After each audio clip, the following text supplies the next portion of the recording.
The letter was not meant for her eyes, and yet there it lay, folded in thirds, sealed with black wax, and bearing a crest that made the blood drain from Lady Elara Whitmore's face as though winter itself had reached through the parchment and seized her by the throat. She had come to her father's study only to retrieve a book of sonnets she had left upon the mantel the previous afternoon. The fire had gone cold, the ashes grey and breathless, and the morning light fell through the tall windows in long, trembling columns, catching the dust that swirled in the silence, oblivious to the catastrophe that was, even then, unfolding. She had not meant to read it. She would say so afterwards to anyone who asked. She had only glanced, only let her eyes fall upon the uppermost line, as any woman would, as any young woman of 27, possessed of reasonable intelligence and a perfectly understandable curiosity, might do. But that single line had rooted her feet to the floorboards. The matter of Miss Whitmore's betrothal is hereby confirmed, and the terms agreed upon between Viscount Whitmore and His Grace the Duke of Ashbourne shall be made binding upon the signing of the enclosed documentation. Betrothal. The word rang through her mind like a funeral bell, low, resonant, and utterly devastatingly final. She had not been asked, she had not been consulted, she had not, in any way that mattered, been informed. And yet here was the proof, written in a solicitor's cold, precise hand. Her future had been arranged, packaged, and sealed with black wax, as though she were nothing more than a parcel to be delivered. The Duke of Ashbourne. Even his name was an affliction. Sebastian Vane. The man was legend, rumor, and shadow all at once, spoken of in drawing-rooms in hushed, breathless tones that mingled admiration with something very close to dread. They said he had never smiled in public. They said he had ruined 2 men at cards who dared to challenge him, and that neither man had recovered his fortune nor his dignity. They said his eyes were the color of a winter sky moments before a storm, a gray so pale it appeared almost silver, and that once those eyes fixed upon you, there was no dignity left in looking away. Elara had never met him. She had seen him once, at a distance, at the Hartley Assembly, a tall, solitary figure at the edge of the room, watching the dancers with the detached expression of a man who considered everything beneath him. She had thought him proud, imperious, and entirely insufferable. She had not thought she would one day be his wife. And before we go any further into Elara's story, dear listener, if you are new to this channel, welcome. You have found your people. I am so glad you are here. If these stories speak to your heart, the stolen letters, the cold dukes, the women who refuse to be broken, then please take just a moment right now to like this video and subscribe to The Duke's Lost Letters. It costs you nothing, and it means everything to this little corner of the internet we have built together. Your support is what keeps these stories alive. Now, back to Elara, because she is about to do something wonderfully, terrifyingly reckless. She did not deliberate long. This was not, perhaps, a virtue. Her governess, the long-suffering Miss Pennycroft, had spent the better part of Elara's childhood instilling in her what she called the feminine art of patience, the ability to sit with an indignity, to absorb it quietly, to wait for the proper moment to address it through proper channels and proper people. Elara had always been a poor student of that particular lesson. Within the hour she had packed a small trunk. Within 2 she had bribed the under-footman, a boy of 16 with sympathetic eyes and a weakness for the extra coin Elara kept in the drawer of her writing desk for precisely such contingencies, to have a carriage brought round to the side gate. Within 3 she was gone. She had a destination in mind, her maternal aunt, Lady Cecily Farthington, who resided in a comfortable, if modest, estate some 40 miles north in the village of Renfield. Aunt Cecily was by any measure unconventional. She had refused 2 proposals of marriage in her youth, inherited a small fortune from a great-uncle who had found her frankness refreshing, and spent the subsequent decade living precisely as she pleased, which was to say happily, loudly, and without apology. Aunt Cecily would understand. Aunt Cecily would help. The carriage rolled through the iron gates and out onto the road, and Elara pressed her back against the velvet squabs and exhaled, a long, shaking breath, and allowed herself for just one moment to believe that she had won. She had not, of course. She had not yet accounted for the Duke of Ashbourne. She arrived in Renfield just as the afternoon light was beginning its slow, gilded surrender to evening. The trees along the lane were heavy with late summer, their leaves a deep, drowsy green, and the air smelled of hay and distant rain. The carriage wheels crunched over the gravel drive, and Elara felt the coiled tension in her shoulders begin tentatively to release. Aunt Cecily met her at the door in a dressing gown of spectacular violet, her silver hair pinned loosely, her eyes bright with the particular delight she reserved for unexpected drama. "Elara, my darling," she said, folding her niece into an embrace that smelled of lavender and something faintly of port. "You look as though you have fled a battlefield." "I have," said Elara into her aunt's shoulder. "The name is Ashbourne." There was a brief silence. "Ah," said Aunt Cecily, and then, with the gravity the situation deserved, "Come inside. I shall have Mrs. Collis bring the good brandy." They sat in the parlour as the fire was lit and the curtains were drawn against the encroaching dusk, and Elara told her everything.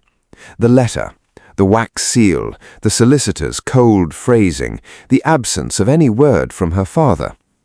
Aunt Cecily listened without interruption, which was itself a testament to the severity of the matter, for Cecily Farthington was not, as a rule, a woman who listened without interjection. When Elara had finished, her aunt was quiet for a long moment, swirling her brandy with a slow, meditative hand. "Sebastian Vane," she said at last, as though tasting the name. "I knew his mother, you know. Extraordinary woman, proud as a Spanish galleon. He has her eyes, they say." She paused. "And her temper." "I do not care about his eyes or his temper. I care that I was given no choice in this matter. I care that I am apparently to be disposed of like an inconvenient piece of property, without consultation, without consent, without so much as the courtesy of—" She stopped, because outside, on the gravel drive, she heard the unmistakable sound of a carriage arriving, and it was not a modest carriage.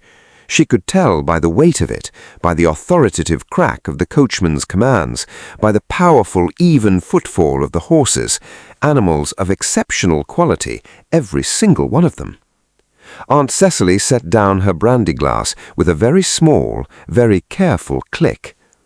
"My darling," she said, "I believe you may have been followed." Dear listener, I know, I can feel your heart racing from here, but before the Duke walks through that door, I must pause just one moment to ask, are you subscribed to the Duke's lost letters? If not, please do it right now.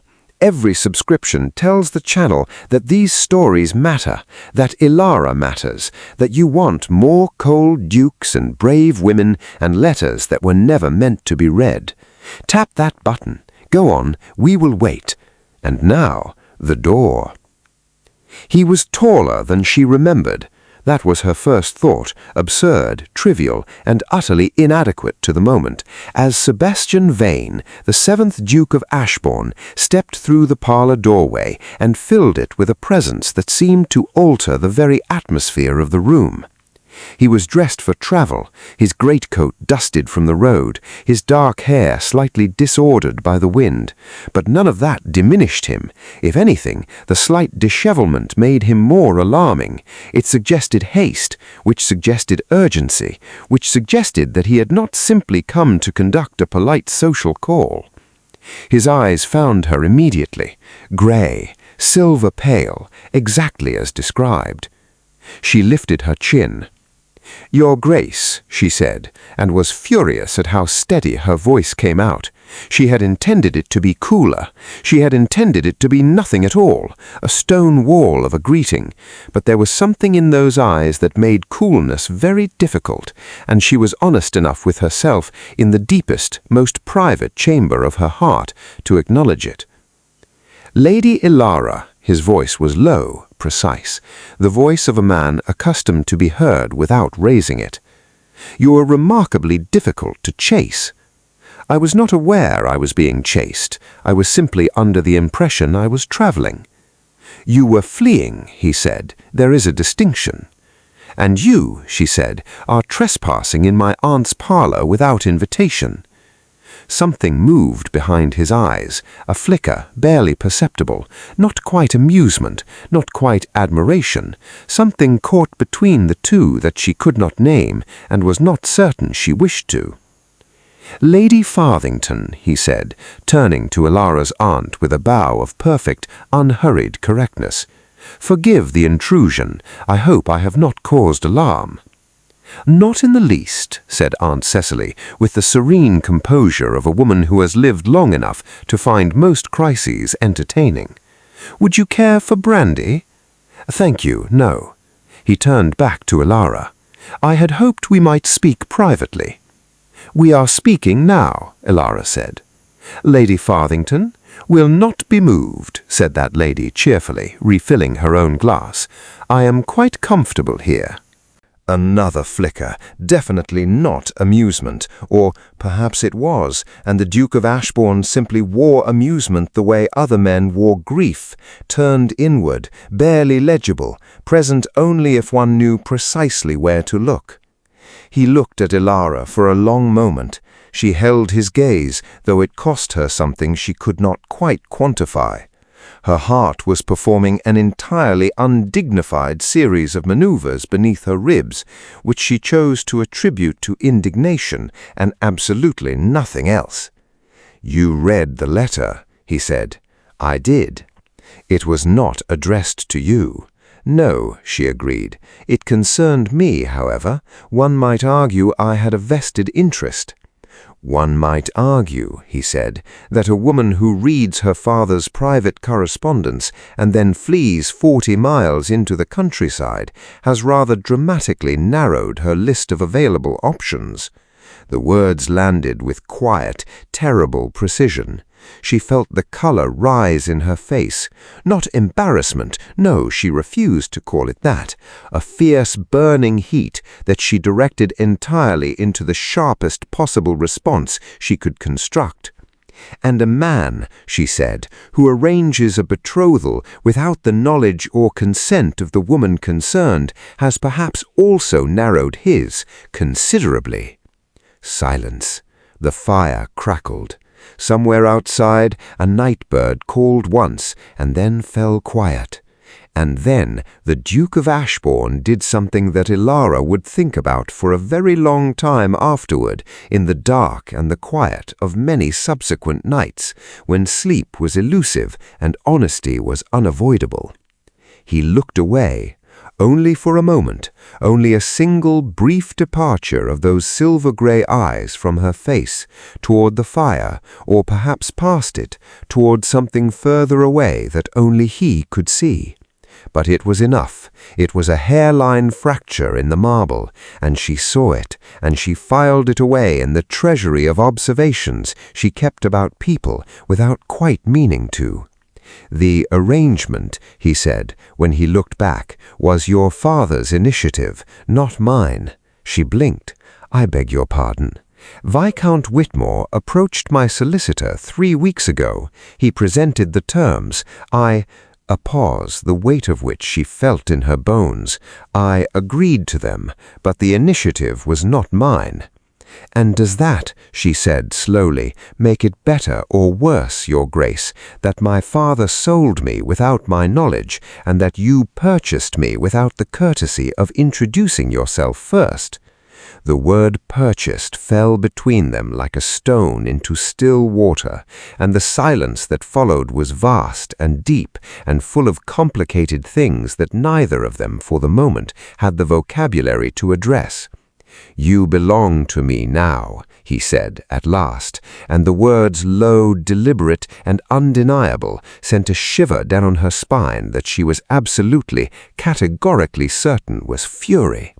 "I," said Elara Whitmore, drawing herself to her full height, which admittedly did not rival his, but was formidable in its own right, "belong to no one." She did not sleep that night. The Duke had been given the second guest room, Aunt Cecily, displaying her customary blend of practicality and mischief, had insisted upon it, on the grounds that the hour was late, the road was dark, and sending a duke back into the night was a social transgression she was not prepared to commit. Elara argued. Aunt Cecily smiled the particular smile that signaled the argument was already lost, and that had been that. So the Duke of Ashbourne slept, or did not sleep, some 20 feet from where Elara lay, staring at the ceiling, listening to the old house settle around her in the dark. She thought about what he had said. The initiative was not mine. She turned it over and over in her mind, examining it from every angle, searching for the lie in it. She wanted it to be a lie. It would have been so much simpler, so much cleaner, if he were simply a villain, proud and grasping, reaching for her the way powerful men always reached for things they wished to own. But she kept returning to that moment, the turning away, the brief, unguarded departure of those silver-grey eyes toward the fire. Men who were entirely without conscience did not do that, did they?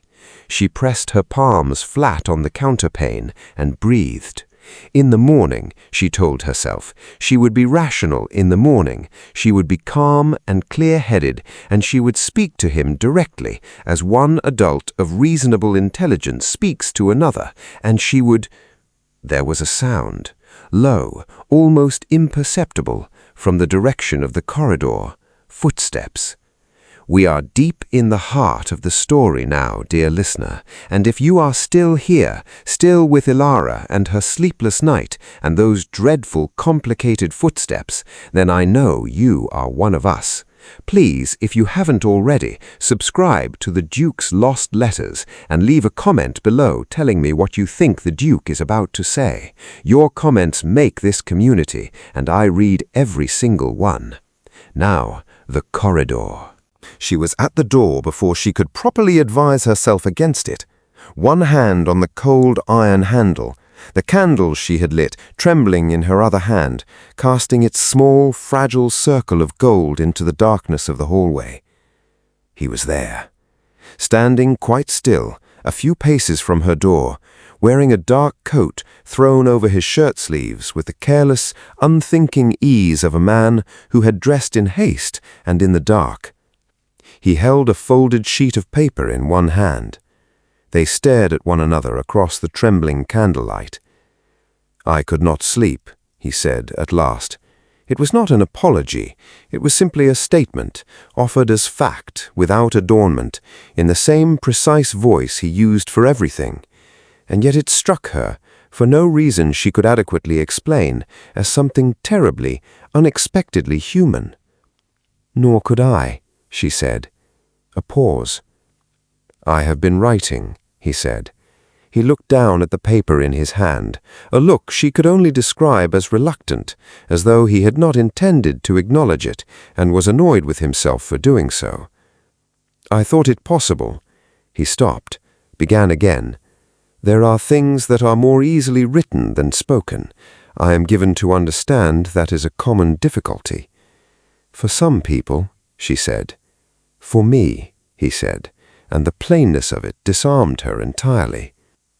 He held out the paper. She looked at it for a long moment. Then she set her candle upon the hallway table and took it. She read. The handwriting was nothing like the solicitor's cold precision. It was darker, more angular, the letters pressed into the page with a force that suggested strong feeling imperfectly contained. The words were not flowery. They were not the pretty declarations of a man who had practiced sentiment.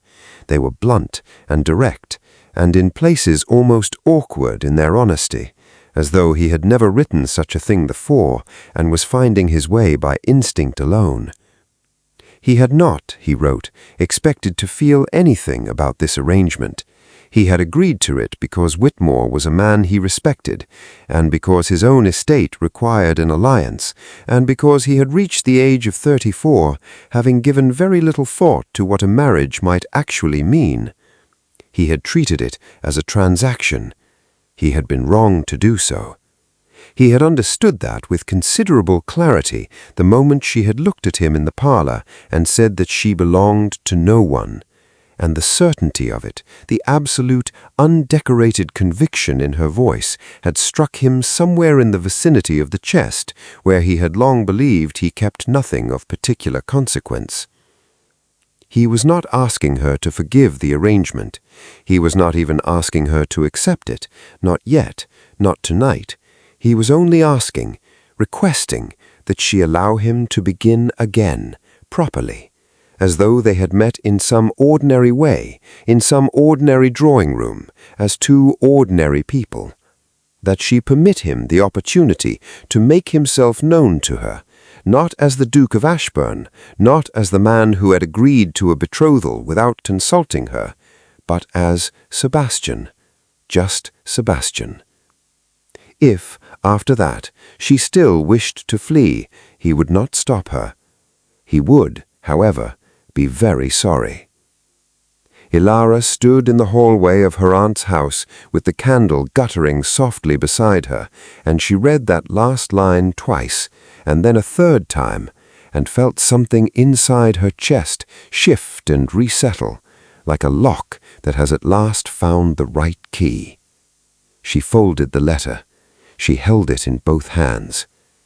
"Sebastian," she said, trying the name aloud for the first time, feeling its shape in her mouth, finding it, to her consternation, not unpleasant at all. Something in his face changed, not a smile, not yet, but the precursor of one, the very earliest light before the dawn. "Lady Elara," he said. "Elara," she corrected quietly. Now it was a smile, small, uncertain, almost entirely unfamiliar on those features, like the first pale crocus that breaks through February frost, fragile and startling, and in its very fragility, extraordinary. "Elara," he said, "will you walk with me in the morning, before breakfast, when the light is still new?" She thought about all the very sensible reasons she should refuse. She thought about propriety, about the impropriety of midnight hallway conversations, about the letter she had not been meant to read, about the betrothal she had not been asked to accept, about 40 miles of country road, and a trunk hastily packed, and a carriage bribed with a footman's sympathy. She thought about the way he looked at the fire. "Yes," she said, "I will walk with you." Almost there, dear one.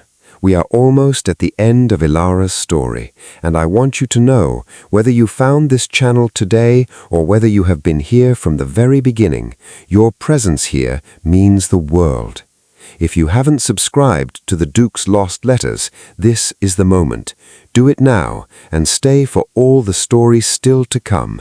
There are so many more letters, so many more dukes, so many more women who refuse gloriously to be broken. They walked at dawn. The grounds of Aunt Cecily's estate were modest but beautiful in that early light, the grass still heavy with dew, the sky a pale, luminous grey that was, she noted, very nearly the colour of his eyes. She noticed this, and decided not to mention it, because she was not that far gone yet. They walked for a long time without speaking, and she found, to her surprise, that the silence was not uncomfortable. It was a companionable silence, the kind that only forms between people who are, on some level, simply glad of one another's company. He told her about Ashbourne Hall, about the library that took up the entirety of the east wing, and the particular window in the corner that caught the afternoon light in such a way that once you had read in it, you could never quite read anywhere else and be fully satisfied. He told her about the garden his mother had planted 30 years ago that had grown in her absence into something magnificent and entirely unruly because no one had had the heart to cut it back. She told him about her sonnets, about the journal she kept in a language she had invented herself at age 11 so that her elder brothers could not read it, about the fact that she had, on 3 separate occasions, beaten her father at chess and been required to lose the 4th game on purpose so that everyone at the table could go home with their dignity intact. He laughed at that, a real laugh, surprised and unguarded and low, rising from somewhere genuine, catching in the morning air. She thought it was, without question, the finest sound she had heard in recent memory. "You are not," he said, when it had faded, "what I expected." "No," she agreed pleasantly, "I am not. What did you expect?" He considered this with the gravity of a man who does not offer idle answers. "Someone quieter," he said at last. "How dreadful for you that you were wrong." And there it was again, that almost smile, that small dawn breaking through the frost of him. "Yes," said Sebastian Vane, the 7th Duke of Ashbourne, looking down at her with those winter sky eyes that were, she decided, considerably less terrifying than advertised. Rather dreadful. She stopped walking. He stopped beside her.